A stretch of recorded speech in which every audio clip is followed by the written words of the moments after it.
Hello, everyone. This is Deborah Brown-Volkman. I am your podcast host for Wisdom Comes with Wrinkles. Let me tell you a little bit about the podcast. Getting older comes with battle scars and wounds, and you have earned every single one. And the only other side of that is you look in the mirror and you say, oh, I have a little bit of wrinkles, but it comes with wisdom. So wisdom that makes your life so much easier and your career so much easier comes with a little wrinkle, the little sagging. It is what it is. And this podcast really is all about embracing that. And this is a career-focused podcast where guests come on and they share lessons learned from their wisdom and their wrinkles to pay it forward to the next generation. Before I introduce my guests and I meet the most interesting guests, I say this every single time. I have my yellow pad. So for those of you who are watching it, you will see me look down because I take notes. And for some of you listening, it's not really going to make a difference. But I look down and I take notes when people are speaking. I like to capture what they're saying in the moment. I love it. There's a difference between listening back afterwards and listening in the moment. I like to listen in the moment. That's what coaches do. Transformation is when you're really, truly listening to someone else. My guest today, so excited. This is Nicole Guberman, and she is the founder of True Self-Love. She is a dynamo. She is a certified master life coach. We met through the International Coach Federation. We've known each other for years. We catch up on LinkedIn. And then when I had the podcast, I said, Nicole, you have to be a guest. So excited. So Nicole, thank you so much for being here. Thank you. It's an absolute honor and pleasure. So happy to be doing this. Yeah, I was going, yeah. All right. So let's start with your lesson and then let's work from there. So your lesson is being in the wrong place keeps you from being happy. And I just want to say that again because it's such a powerful lesson. Being in the wrong place keeps you from being happy. Tell us a little bit about yourself and your journey. How did you get to the point where you have such a profound lesson to share? Thank you so much. Yeah. So my journey started in a life of opera performance and voice teaching. Ever since I was a teenager, I fell in love with music, with vocal music, with performing, being in front of an audience. And I loved that aspect. I loved being able to share myself and illuminate the human condition in a creative way, to be able to use my voice. And I actually grew a lot as a person through learning how to use my voice in a bigger way, in a way that's, I often feel, larger than life. And so I feel very lucky and privileged and grateful to have found that gift within. And so that is all wonderful and happy.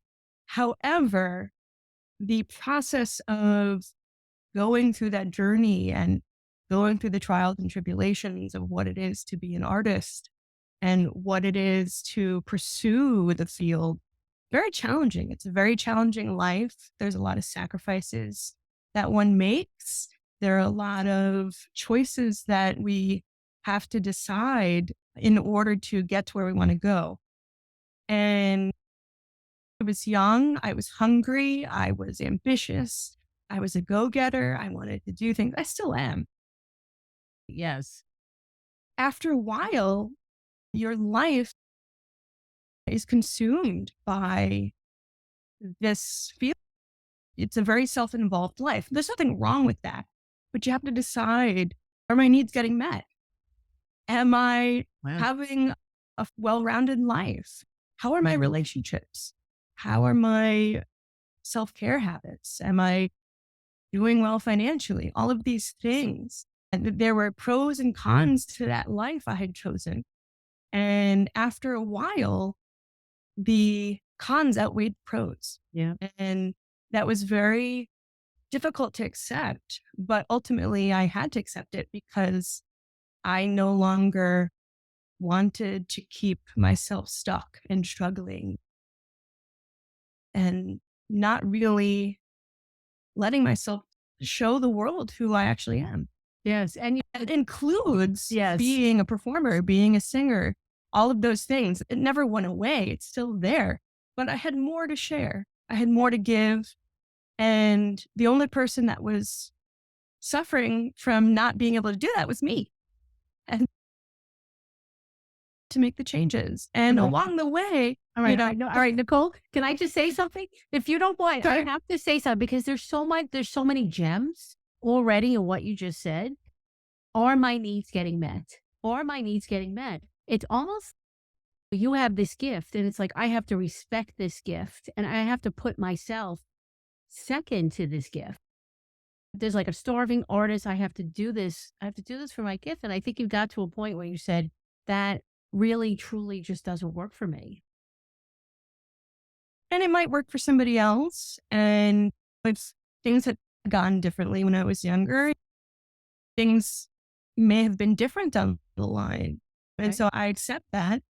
But we always are doing the best with the resources that we have available at the time. Right. Yes. So along the way, as I was pursuing a craft that I loved and adored, there were a lot of things that weren't so great, like working in hospitality. It was not for me. I often felt very small and it was a very shaming environment. And the way that things happened behind the scenes was often very different than what the public saw. And there was this element of toxicity, this negative energy or this toxic energy that I just lived with. I lived with it because that kind of lifestyle of working shifts and having something that was low mental investment for me worked in the short term. But ultimately, it didn't work because I was in the wrong place. You're in the wrong place. I was in the wrong place. There are certain things about the opera world that are tough to handle as well. I learned how to really possess grit and courage and perseverance, discipline, all these wonderful life skills that led me to where I am today. But ultimately, being in the wrong place because you're trying to fulfill something else is not going to help you either. It's a short-term thing. Yeah. Did it always feel wrong? Did it feel right in the beginning? And then over time it felt wrong? Sure, you could say that. In the beginning, it felt right because I wasn't overexerting myself with trying to work a 9 to 5 and pursue performing. Some artists do that. I knew it wasn't for me. I was a morning, and I still am, morning practicer. So I would get up, sing 4 hours a day, and then go to work and do a night shift. And that worked for me. And I did that relentlessly for a long time until I realized, wait a minute, am I really living? Am I really doing what's right for me? What are the pros and cons? I realized there was more to life than the hustle and grind of performance life. That doesn't mean I stopped loving opera and I stopped performing and sharing and communicating in that way. But I realized that over time, my values had changed, and that's okay. And that's Yes. okay. So being in the wrong place prevents you from being happy. I was not happy being in an environment where there was a lot of drama and superficiality. I realized I'm not a superficial person. I don't like small talk.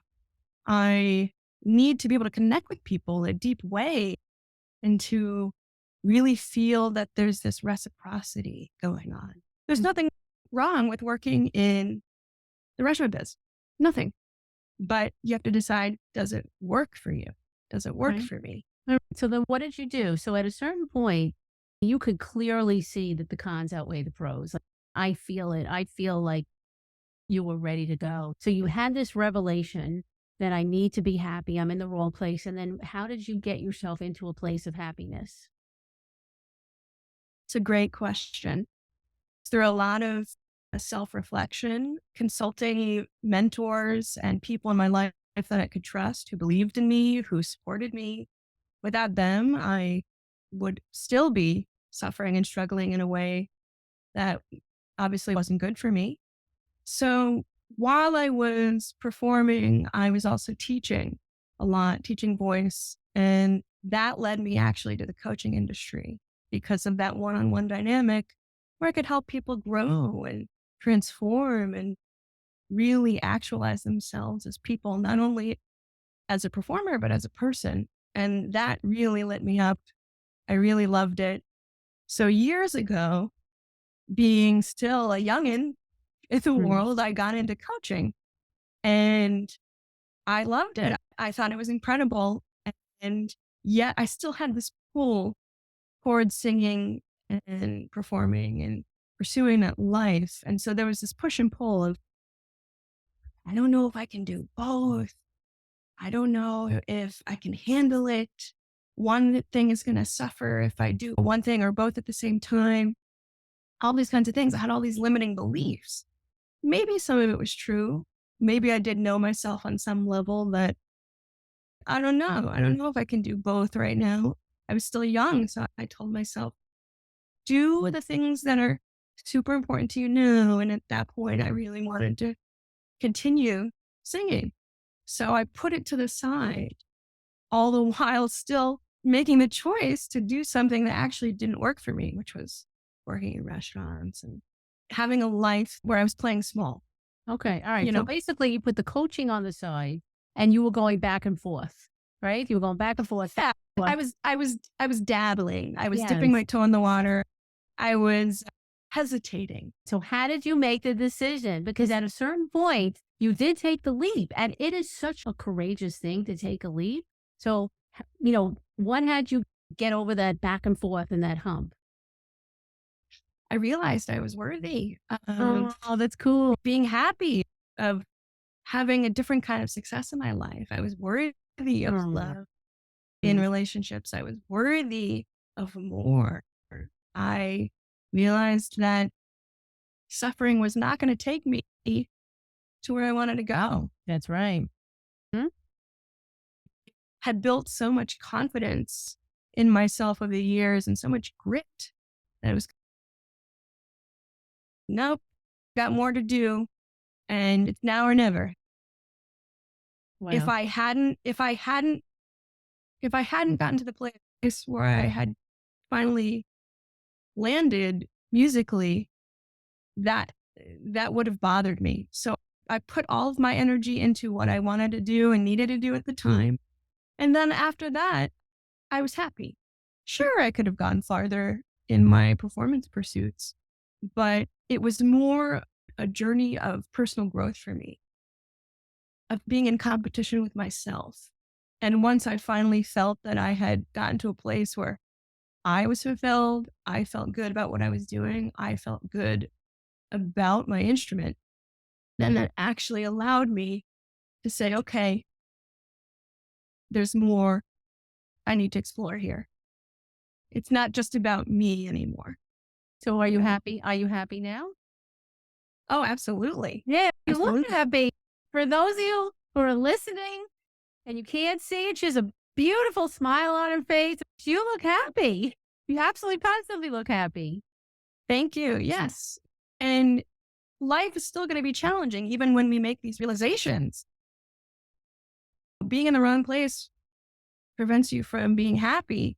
And then you have to continue living your life with not having happiness be the destination. It's part of the journey.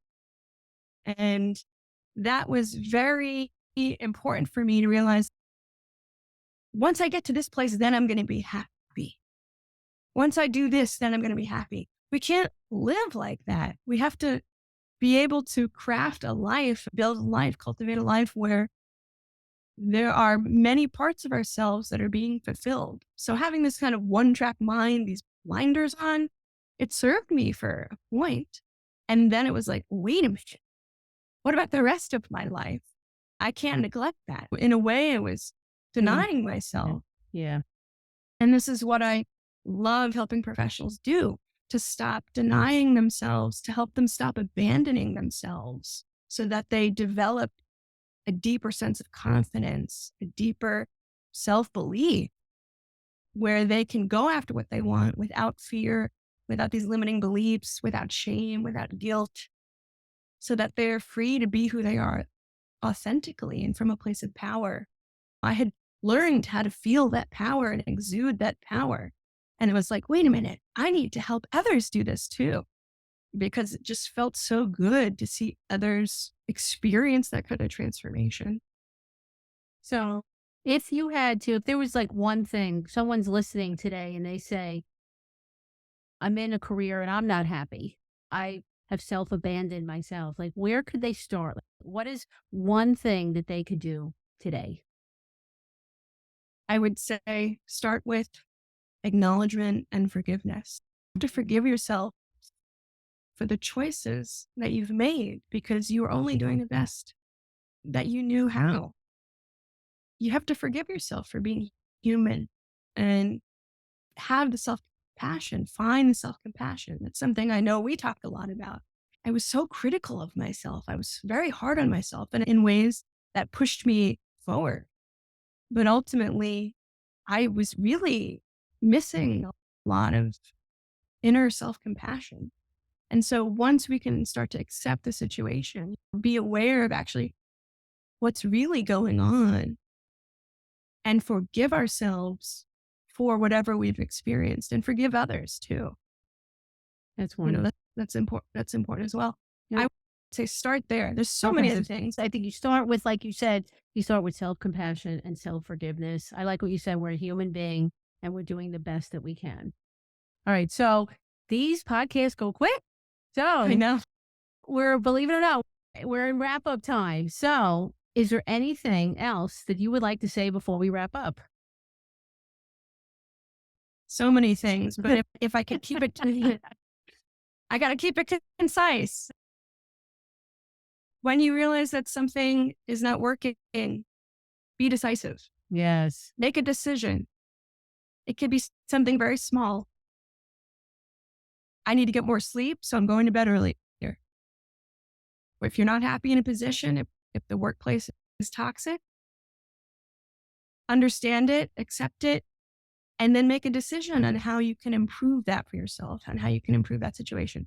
Whether that's seeking a mentor, a coach, someone in your life that you can trust who supports you. Go where you're celebrated, not where you're tolerated. Oh, I love that. I know I have to write that down. Go where you are celebrated, not tolerated. Love it.